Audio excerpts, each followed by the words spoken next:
اس میں یہ گناہ ہے، ومنافع للناس، لوگوں کے لیے فائدہ بھی ہے، لیکن اسمہم اکبر من نفعہما، ان کا گناہ ان کے فائدے سے بڑا ہوا ہے، ان کا گناہ ان کے فائدے سے بڑا ہوا ہے۔ اس سے یہ بھی معلوم ہوا کہ یہ صرف انفرادی برائی نہیں ہے بلکہ ایک سماجک برائی ہے۔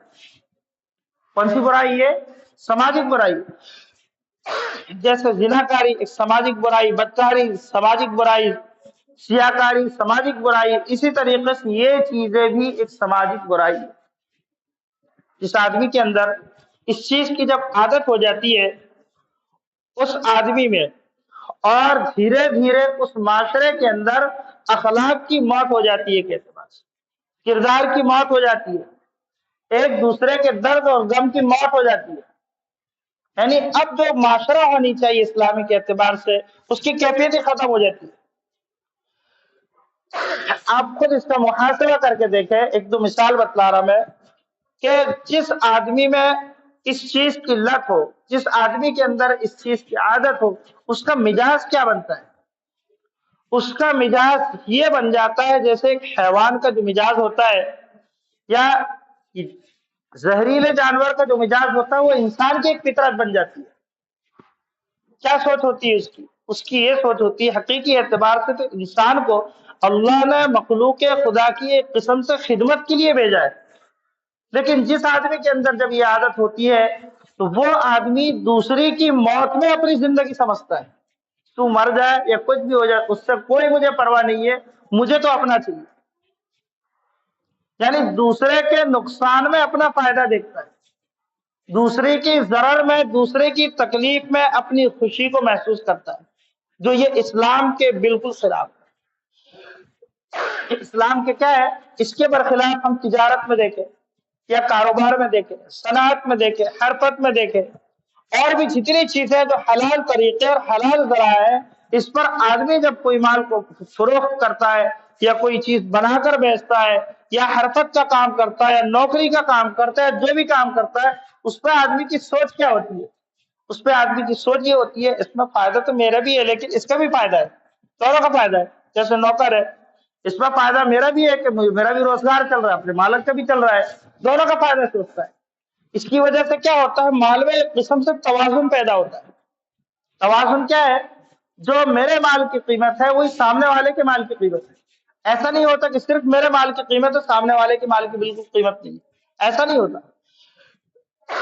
جو اسلام کی حقیقت اور اسلام کی روح ہے، جب چند لوگوں نے حضور پاک صلی اللہ علیہ وسلم کے سامنے اسلام قبول کیا، اب حضور صلی اللہ علیہ وسلم سے پوچھا، اللہ کے رسول اب ہم کیا کریں؟ اسلام کا کیا مقصد ہے؟ ہم کو آپ بتلائیے۔ حضور پاک صلی اللہ علیہ وسلم نے اس کی جڑ بتلائی، کہا کہ اکرم الرجل، کیا فرمایا؟ اکرم الرجل، ہر انسان کو اس کے درجات دو، جو انسان کی جو پوزیشن ہے، جو انسان کی حقیقت ہے، اس کی عزت، اس کا احترام اس کے اعتبار سے ہونی چاہیے۔ اور ان خرابیوں کی وجہ سے یہ چیز معاشرے کے اندر سے ختم ہو جاتی ہے، معاشرے کے اندر سے کیا ہو جاتی ہے؟ ختم ہو جاتی ہے۔ حضور صلی اللہ علیہ وسلم فرمایا، من لعب بالنرد فقد عصى الله ورسوله، من لعب بالنرد فكأنما غمس يده في لحم خنزير ودم۔ زمانہ جاہلیت میں بھی جو ہے جوا چلتا تھا، سٹا چلتا تھا، لیکن آج کے زمانے سے مختلف شکلیں ہوتی۔ پہلے ایسا تھا، اونٹ کو ذبح کیا جاتا، اونٹ کو ذبح کرنے کے بعد میں جیسے جتنے لوگ اس سٹے میں شریک ہوئے، 2 لوگ، 4 لوگ، 5 لوگ، 10 لوگ، اچھا جو شریک نہیں ہوئے ان کو کیا سمجھا جاتا تھا؟ یہ اچھے لوگ نہیں ہیں، یعنی اس کو عزت کی چیز سمجھی جاتی، اس کو کیا سمجھا جاتا تھا؟ عزت کی چیز، یعنی جو اس پر شریک ہے وہ بڑے با عزت دار ہے، جو شریک نہیں ہے وہ عزت دار نہیں ہے۔